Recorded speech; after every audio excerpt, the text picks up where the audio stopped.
Halo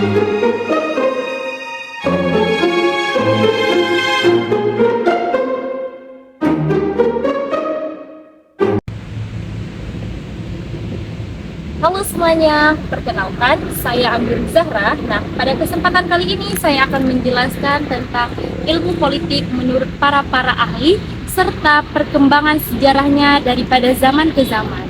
Harapannya dengan penjelasan ilmu politik ini kita bisa memahami bahwasannya politik ini bukan hanya fokus pada kekuasaan, tapi juga bagaimana masyarakat diarahkan untuk mencapai tujuan bersama.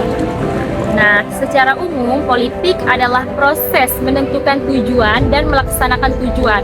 Nah, tersebut dalam suatu sistem yang mana seperti negara atau kelompok masyarakat. Melalui pengambilan keputusan yang mengikat, ini mencakup segala urusan pemerintahan, perumusan, dan pelaksanaan kebijakan publik, serta kegiatan untuk memengaruhi keputusan dan menjaga kebaikan bersama. Nah, terdapat aspek utama politik yaitu pengambilan keputusan. Nah, politik adalah proses memilih antara berbagai alternatif untuk menentukan tujuan yang akan dicapai dan menyusun prioritasnya. Yang kedua ada pelaksanaan kebijakan yang mana melibatkan perbuatan kebijakan publik untuk mengatur dan mendistribusikan sumber daya serta pelaksanaannya melalui keputusan, kekuasaan, dan kewenangan. Yang ketiga ada kekuasaan yang mana merupakan konsep sentral dalam politik, baik dalamnya upaya merebutnya, mempertahankannya, maupun mendistribusikannya di antara pihak-pihak yang ada. Nah, kalau kita lihat definisi-definisi dari beberapa ahli itu emang berbeda-beda, tapi yang mana inti dan maknanya itu tetap satu loh. Nah, ia berpusat pada kekuasaan dan pengaturan kehidupan bersama. Nah, yang pertama ada definisi politik menurut Aristoteles. Ia mengatakan bahwa politik ini adalah usaha yang dilakukan oleh warga negara untuk mencapai kebaikan bersama. Artinya apa? Artinya politik ini bukan sekedar perebutan kekuasaan, tapi juga bagaimana kekuasaan ini digunakan demi kesejahteraan kita bersama. Nah, definisi yang kedua dikemukakan oleh Harold de Lasswade, yang mana Harold de Lasswade ini mendefinisikan politik ini sendiri dengan kalimat yang sangat-sangat terkenal, yaitu who got what, when and how. Artinya siapa, mendapat apa, kapan, dan bagaimana. Nah, dari sini kita bisa melihat bahwa politik itu berbicara tentang pembagian kekuasaan dan sumber daya dalam masyarakat itu sendiri. Selanjutnya, yang ketiga itu didefinisikan langsung oleh David Eston, yang mana menurut beliau politik ini adalah proses alokasi nilai-nilai secara otoritas dalam suatu masyarakat. Jadi, politik ini berfungsi mengatur dan menentukan nilai-nilai apa yang berlaku, serta siapa yang berhak menegakkannya. Nah, yang keempat ada pendapat yang dikemukakan oleh Miriam Budiarjo, yaitu seorang ahli politik Indonesia. Beliau menjelaskan bahwa ilmu politik ini adalah ilmu yang mempelajari negara, tujuan negara, lembaga-lembaga, serta hubungan antara warga negara. Nah, dengan pemerintah yang mana definisi ini sangat relevan bagi kita semua, karena menggambarkan langsung bagaimana politik ini dijalankan, dikerjakan dalam konteks negara modern saat ini.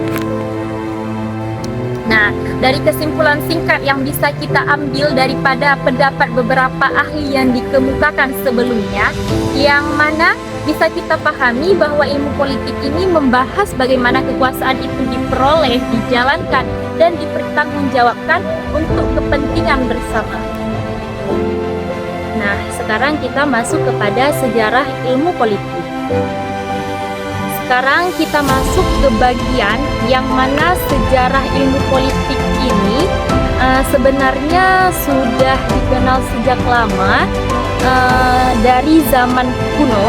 Nah, terutama di Yunani. Jadi politik ini bukan ilmu baru, ya, bukan ilmu yang baru-baru ada, tapi sudah berkembang bahkan dari ribuan tahun sebelumnya. Nah, yang pertama ada masa klasik Yunani kuno.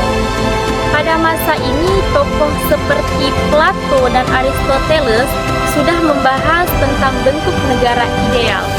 Nah, bentuk negara ideal ini seperti pemerintahan yang baik dan peran warga negara, misalnya Plato dalam bukunya yaitu The Republic, menggambarkan tentang negara yang adil dan diatur oleh orang-orang yang bijak. Aristoteles juga menulis buku berjudul Politika yang menjadi dasar awal dari ilmu-ilmu politik modern seperti saat ini.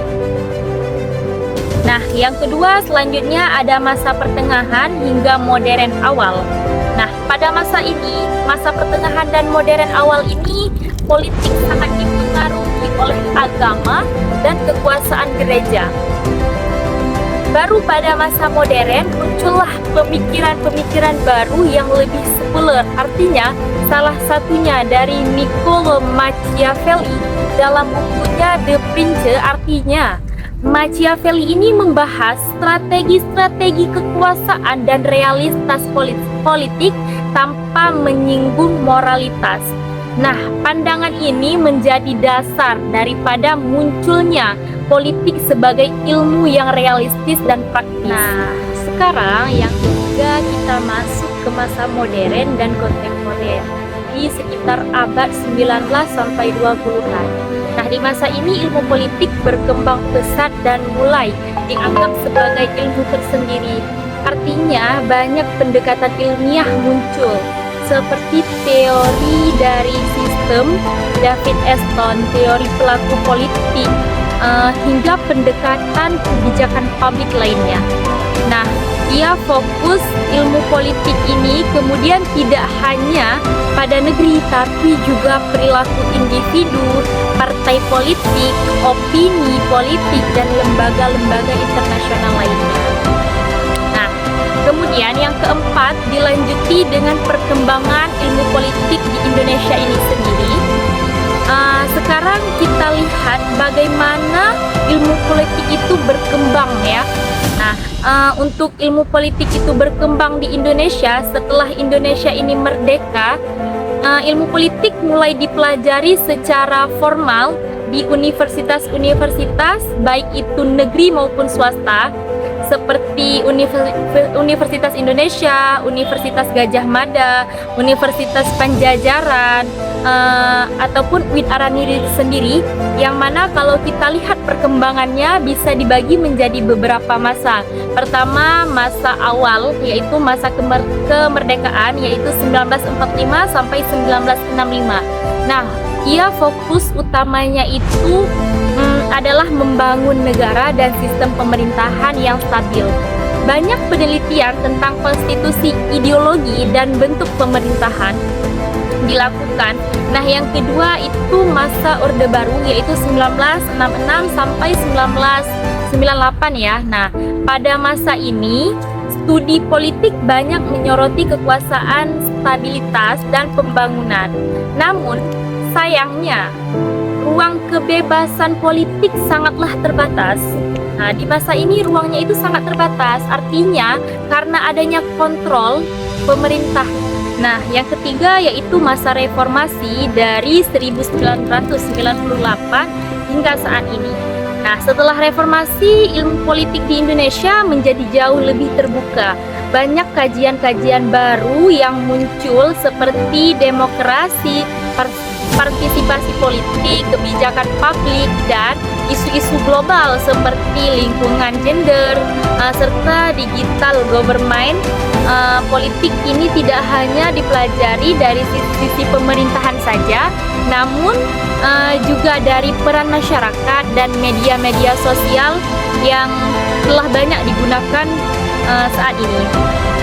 Jadi, bisa disimpulkan bahwa ilmu politik di Indonesia terus berkembang dari masa ke masa, yang mana mengikuti dinamika sosial dan global yang terus berubah-ubah. Kemudian dari penjelasan-penjelasan kita tadi dapat disimpulkan atau pemahaman baru bahwa ilmu politik ini adalah ilmu yang mempelajari bagaimana kekuasaan digunakan untuk mengatur kehidupan bermasyarakat. atau kehidupan sosial. Nah, ilmu ini lahir dari pemikiran-pemikiran para filsuf Yunani kuno yang berkembang menjadi ilmu modern dan kini menjadi dasar penting dalam memahami dunia pemerintahan dan demokrasi. Dengan mempelajari politik, kita bisa menjadi warga negara yang lebih kritis ke depannya. Kita bisa jadi warga negara yang lebih berpikir kritis, peduli dan sadar akan hak serta kewajiban kita sebagai warga negara. Terima kasih sudah menonton video ini. Semoga bermanfaat terutama untuk saya sendiri dan kita semua, dan juga jangan lupa untuk like, komen, dan share untuk semuanya. Sampai jumpa di video berikutnya. Assalamualaikum warahmatullahi wabarakatuh.